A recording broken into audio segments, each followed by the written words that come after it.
सोचो अगर animal movie को सूरज बड़जात्या ने बनाया होता तो फिर उसकी क्या कहानी होती। Hi, my name is Harsh Tyagi. I am an indie film maker making my first indie feature film and I have started this YouTube series जहाँ पे मैं पॉपुलर नॉवेल्स या पॉपुलर मूवीज़ को उठा के अगर कोई दूसरा डायरेक्टर उसे अडेप्ट करके अपने स्टाइल में फिल्म बनाता है तो फिर उसकी क्या कहानी होगी वो बताने की कोशिश करता हूँ। और आज हम बात करेंगे एनिमल की। आई नो कि मोस्टली लोगों ने एनिमल देख रखी है, बट अगर अभी भी कुछ ऐसे महान अनुभव हैं जिन्होंने एनिमल नहीं देखी है तो मैं अगले 2-3 मिनट लेके सबसे पहले तो मूवी को समराइज़ कर देता हूँ और उसके बाद हम जानेंगे कि अगर सूरज बड़जात्या बनाते तो उनके वर्जन की एनिमल कैसी बनती। तो सबसे पहले अगर मैं एनिमल की ओरिजिनल एनिमल मूवी की बात करूँ, डायरेक्टेड बाय संदीप रेड्डी वांगा, तो ये सिंपल सी फादर सन रिलेशनशिप को डिपिक्ट करती हुई मूवी है। फिल्म के अंदर अनिल कपूर प्ले करते हैं बलबीर सिंह का कैरेक्टर, जो काम में इतने बिजी रहते हैं, अपने बिजनेस में इतने बिजी रहते हैं कि अपनी फैमिली को और अपने बेटे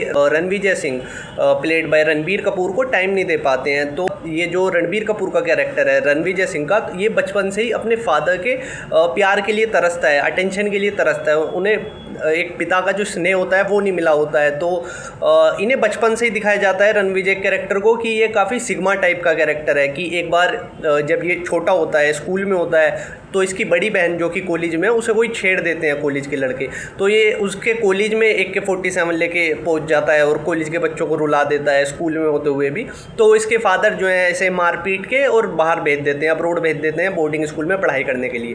तो फिर ये लौट के आता है उनके 60th बर्थडे पे, जब एक फंक्शन होता है, पार्टी होती है, तो वहाँ पर लौट के आता है। एंड देन उसकी जो बड़ी बहन होती है रीत, उसकी शादी हो गई होती है वरुण नाम के कैरेक्टर से। तो इसकी रणविजय की अपने जीजा से भी नहीं बनती है, वरुण के कैरेक्टर से इनकी कहा सुनी हो जाती है। Then he married to his childhood friend named Geetanjali, जो कि रश्मिका मंदाना प्ले कर रही हैं। तो वो गीतांजलि से शादी कर लेता है रणविजय का कैरेक्टर जो है, और फिर ये फिर से कुछ कहा सुनी होती है तो ये US से चला जाता है अब्रोड एंड 8 साल फिर वहीं रहता है, इसके बच्चे वगैरह हो जाते हैं। फिर इसके पिता पे कोई जब अटैक करता है तो ये इंडिया वापस लौट के आता है एंड फिर ये पूरी कमांड संभालता है उसकी, वहाँ की कि क्या कैसे है, फैक्ट्री का भी लॉस हो रहा होता है, इनकी जो बिजनेस चल रहे हैं उसका भी लॉस हो रहा होता है। तो ये क्या करता है कि सबसे पहले तो एक बॉडी डबल हायर करता है अपने पिता का, बलबीर सिंह का एक बॉडी डबल हायर करता है और उससे वहाँ पे जो मीटिंग वगैरह होती हैं वहाँ पे भेजने लगता है। तो फिर जब उसे कोई मार देता है और ये फिर उसकी तफ्तीश करता है तो इसे पता चलता है कि उसका जीजा जो है वरुण, ये इसका हाथ है इसमें और ये मिला पड़ा है इसका जीजा जो है सामने वाली पार्टी से, जो भी इसे इसके पिता को मारने की कोशिश कर रही है। तो सबसे पहले तो ये अपनी जीजा को मार देता है जाके, एंड देन फिर जो आदमी ने इसके पिता के बॉडी डबल पे अटैक किया था उसके आदमी काफ़ी 400-500 आदमी आ जाते हैं और ये फिर उन्हें कुल्हाड़ी लेके काट के मार देता है। एंड पीछे इसके भाई जो घर कुनबे के लेके आता है ये, वो गाना गा रहे हैं और ये कुल्हाड़ी काट के उन्हें मार देता है। एंड उसमें फ़ाइट में ये इसे सीरियस इंजरीज़ होती हैं, कुछ इसका लीवर ख़राब हो जाता है, तो ये काफ़ी हेल्थ इश्यूज़ आ जाते हैं, इसे इसका पेट निकल जाता है। तो फिर इसका एक कुछ इमोशनल सीन्स आते हैं जहाँ पे ये डील कर रहा है चीज़ों से। देन इसे डोनर मिल जाता है जो इसे ऑर्गन की ज़रूरत होती है और ये फिर से वापस से बॉडी बना लेता है और फिर से अपने सिग्मा वाले उसमें अवतार में वापस आ जाता है। तो फिर इससे मिलने डोनर की वाइफ आती है, जोया नाम का कैरेक्टर होता है प्लेड बाय तृप्ति डिमरी।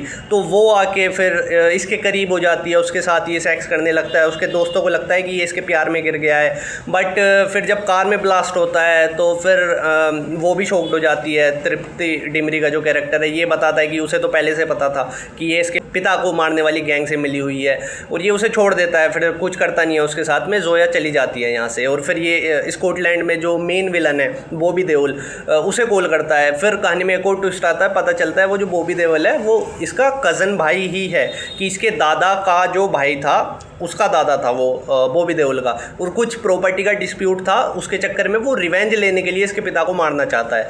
तो ये फिर स्कॉटलैंड पहुंच जाता है। पहले तो उसका बॉबी देओल का बहुत क्रूल सा इंट्रोडक्शन होता है कि उसकी 3 वाइफ हैं, बहुत ही वोलेंटली सेक्स करता है उन्हें मार पीट के। तो ये वहाँ पे स्कॉटलैंड में पहुंच जाता है, उसके आदमियों को मार देता है एक एक करके। बॉबी देओल भागने लगता है, ये उसकी फ़्लाइट को रोक लेता है और फिर दोनों शर्ट उतार के 20 मिनट तक लड़ाई करते हैं। पीछे एक रोमांटिक गाना बजता है और ये मार देता है उसे। फिर इंडिया वापस आ जाता है कि पिता पापा जी मैंने मार दिया उसे। बट इसे आगे पता चलता है कि इतना सब करने के बाद भी इसे बाप का प्यार नहीं मिलने वाला है, क्योंकि इसके पिता को कोई जानलेवा बीमारी है और वो मरने वाला है, तो वो उसके साथ वैसे ही नहीं रह सकता। तो फिर ये रोने लगता है एंड फिल्म यहाँ पे एंड हो जाती है कि इसने पिता के लिए इतना कुछ किया, फिर भी वो जो था कि इसे पिता का प्यार चाहिए था वो नहीं मिल पा रहा है। तो यहाँ पे फिल्म एंड हो जाती है। ये हमारी बेसिक ओरिजिनल एनिमल मूवी की कहानी थी, डायरेक्टेड बाय संदीप रेड्डी वांगा। अब अगर इस सेम फिल्म को सूरज बड़जात्या बनाते तो फिर उसकी क्या कहानी होती, उसके बारे में जानते हैं। सूरज बड़जात्या की एनिमल में सबसे पहले जो रणबीर कपूर का कैरेक्टर है रणविजय नाम का, वो सिग्मा नहीं है, वो अल्फा है, बीटा है, गामा है, सिग्मा नहीं है। वो बहुत ज़्यादा संस्कारी बच्चा है जो रणबीर कपूर है इसमें एनिमल में।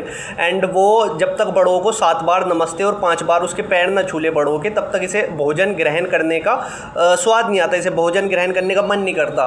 तो इसकी भी मेन थीम वही है कि इसे अपने पिता से प्यार चाहिए। अच्छा, अब ये क्योंकि सूरज बड़जात्या की फिल्म है तो इसके बाप के कैरेक्टर को अनिल कपूर नहीं निभाएगा, अनिल कपूर को निकाल देते हैं आलोकनाथ है बाबूजी, संस्कारी बाबूजी, और ये रणबीर कपूर संस्कारी रणविजय।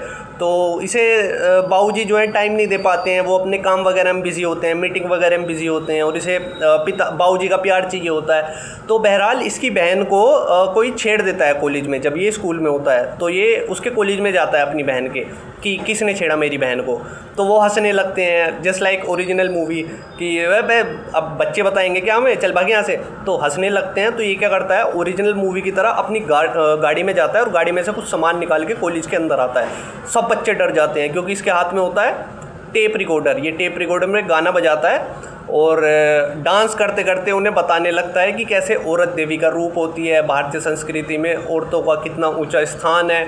और गाने के एंड तक वो जो कॉलेज के लड़के जिन्होंने बहन चढ़ी होती है उनकी आंखें गीली हो जाती हैं, वो रोने लगते हैं और इसकी बहन से और इससे माफ़ी मांग लेते हैं। ये कहता है, पहले इससे माफ़ी मांगते हैं, ये कहता है कि नहीं आप मेरे से बड़े हो भैया, आप मुझे शर्मिंदा ना करें, बस मेरी बहन से एक बार सॉरी बोल दें। वो इसकी बहन से सॉरी बोल देते हैं और ये खुशी खुशी अपनी बहन को लेकर वहाँ से चला जाता है। बहरहाल इसके पिता जो हैं ये पढ़ाई में अच्छा नहीं होता है तो इसे अब्रोड भेज देते हैं कि वहाँ पढ़ाई कर, यहाँ पे तू पढ़ाई नहीं करता।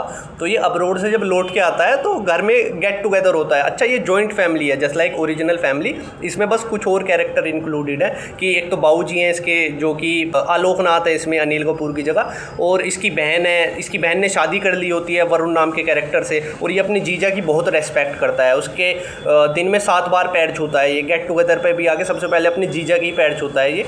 और इसकी माँ का कैरेक्टर है, इसके दादाजी, इसके बड़े दादाजी जो प्रेम चोपड़ा और सुरेश ओबरॉय हैं वो कैरेक्टर हैं, प्लस शक्ति कपूर जो है इसके पिता का दोस्त जो है वो, और उसके बच्चे भी घर में आते रहते हैं। तो जब ये आता है, आते ही एक गाना होता है कि परिवार सबसे बड़ा है, परिवार में खुशहाली है, ऐसा टाइप कुछ गाना होता है। और ये घी के लड्डू खाते हैं सारे कैरेक्टर, एक दूसरे को खिलाते हैं, एक दूसरे सब हंस रहे हैं कैरेक्टर, और बहुत ही शांति का पारिवारिक माहौल है, सब खुशी खुशी चल रहा है। तो ये इसे पता चलता है कि वहाँ पे इसके बचपन के दोस्त की शादी हो रही है, तो ये उसके घर जाता है। वहाँ पे इसे गीतांजलि रश्मिका मंदाना दिखाई देती है, तो ये उसके साथ छत पे पहुँच जाता है। कबूतर जा पे डांस करने लगता है रश्मिका मंदाना के साथ, कबूतर को दाना खिलाते हुए, और दोनों एक दूसरे को प्रपोज कर देते हैं कि दोनों शर्माते शर्माते कि गीतांजलि जी हम ना आपसे प्यार कर, तो ये प्रपोज कर देता है उसे गीतांजलि को। तो इसके माँ बाप नहीं मानते गीतांजलि के। अच्छा, गीतांजलि जो है इसमें वो बहुत ही गरीब है, इस वाली सूरज बड़जात्या की फिल्म में बहुत ही गरीब है गीतांजलि, और इसके घर वाले जो है गरीब किसान है। तो ये उसके गांव गया होता है वहाँ पे शादी में, तो वो कहते हैं कि हमें दौलत की रोप दिखा रहा है, तू कमाता क्या है, सिर्फ बाप के नाम पे उछल रहा है, हम अपनी बेटी की शादी तुझसे नहीं करेंगे। तो ये अपना प्यार प्रूफ करने के लिए उसके खेतों में काम करने लगता है रश्मिका के बाप के, और मेहनत मजदूरी करने लगता है। तो जब मेहनत मजदूरी करते हुए देखता है तो उसके पिता का दिल पसीड़ जाता है। तो वो अपनी बेटी की शादी इससे कर देता है। शादी करता है तो वहाँ पे एक और गाना होने लगता है, फिर गेट टुगेदर होता है इसके घर पे, फिर सारे कैरेक्टर एक दूसरे को घी के लड्डू खिलाने लगते हैं, सब खुश हैं, सब खुशहाली से चल रहा है। भी आए हुए हैं, सब एक दूसरे को घी के लड्डू खिला रहे हैं, मिठाई खिला रहे हैं, सब डांस कर रहे हैं कि परिवार बहुत खुशहाल है, वो चल रहा है। तो ये शादी करके हनीमून पे चला जाता है। जब ये हनीमून पे चला जाता है तो इसके पिता को अटैक आता है और इसके बिजनेस में भी लॉस हो जाता है। तो ये लौट के घर आता है कि क्या क्यों अटैक हुआ है क्या। तो ये जब वापस लौट के आता है तो सबसे पहले तो ये आईसीयू में अपने पिता से मिलता है। वहाँ पे जाके उनसे कहता है कि बाबूजी मैं सब ठीक कर दूंगा। तो आलोकनाथ कहता है कि हाँ बेटा अब तुम ही कुछ कर सकते हो। इनकी कंपनी में भी बहुत ज़्यादा लॉसेज हुए होते हैं, इनके घर में भी मनमुटाव आ गए होते हैं। अब कोई किसी को घी के लड्डू नहीं खिलाता, कोई डाइनिंग टेबल पर बैठ के गाने नहीं गाता, सब अलग थलग रहते हैं, सब में मनमुटाव आ गए हैं। तो ये एक एक करके चीज़ें ठीक करने जाता है। सबसे पहले देखता है कंपनी में घाटे क्यों हो रहे हैं, फिर इसे पता चलता है इसका तो जीजा मादर चौथ है, जिस जीजा के 7 बार पैर छूता था वो तो बहन का लड़ निकले। भाइयों को लेके जाता है गाड़ियों में, जो कज़न ब्रदर होते हैं, इसके दोस्त होते हैं, यार दोस्त होते हैं, कोट पैंट पहन के उन्हें गाड़ी में बैठा के ले जाता है और उसके कॉन्फ्रेंस हॉल के बाहर उतरते हैं। गाड़ी में जो उसका जीजा है वरुण, उसके कॉन्फ्रेंस हॉल के बाहर उतरते हैं और उसके कॉन्फ्रेंस हॉल में घुस जाते हैं। तो इसके सारे भाई जो हैं माइक टेक ओवर कर लेते हैं कि हमें बस 5 मिनट चाहिए, हम शांतिपूर्वक काम करेंगे, सब लोग अपनी सीट पर बैठे रहें। तो ये अपने जीजा की सीट पर जाता है जहाँ पर जीजा बैठा होता है। जीजा इसे धक्का दे के जाने लगता है, ये जीजा को वहीं रोकता है और फिर बैकग्राउंड में गाना बजने लगता है, डांस करने लगता है कि भला किसी का कर ना सको तो बुरा किसी का मत करना। गाने के लास्ट तक इसकी जीजा की आंखों से आंसू टपकने लगते हैं, वो इसके पैरों में गिर जाता है। ये कहता है कि जीजा जी आप बड़े हैं मुझसे, आप मुझे शर्मिंदा ना करें, बस घर में जाके पिता से एक बार माफ़ी मांग ले, बाबूजी से माफ़ी मांग ले।